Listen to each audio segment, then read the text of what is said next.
ఆంధ్రప్రదేశ్లో పండుగల శుభ సందర్భాన్ని పురస్కరించుకొని రాష్ట్ర ప్రభుత్వం ప్రజలకు ఒక గుడ్ న్యూస్ చెప్పింది.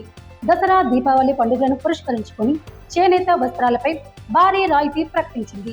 రాష్ట్ర చేనేత జౌళి శాఖ మంత్రి ఎస్ సవిత ఆదేశాల మేరకు ఆప్కో సంస్థ 40% డిస్కౌంట్ ప్రకటించింది.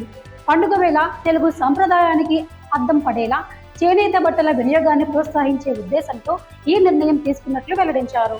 కూటమి ప్రభుత్వం అధికారంలోకి వచ్చిన తర్వాత నుంచి నేతన్న సంక్షేమాన్ని అగ్రగణ్యంగా తీసుకుని చేనేత పరిశ్రమ అభివృద్ధిపై ప్రత్యేక దృష్టి సారించినట్లు మంత్రి తెలిపారు.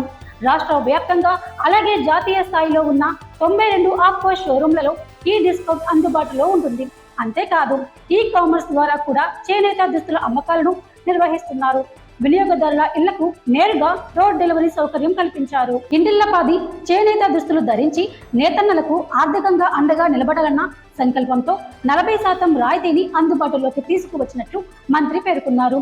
వినియోగదారులకు ఇది ఆర్థిక భారం తక్కువ చేసే అవకాశము కాగా నేతన్నలకు ఇది ఆదాయ వనరులు పెరిగే దిశగా దోహదపడనుందని ప్రభుత్వం భావిస్తుంది. ఈ పండుగల వేళ తెలుగుతనం ఉట్టిపడేలా చేనేత దుస్తులు ధరించి సంబరాలు జరుపుకుందాం అనే సందేశాన్ని ఈ ఆఫర్ ద్వారా రాష్ట్ర ప్రభుత్వం ప్రజలకు అందిస్తుంది.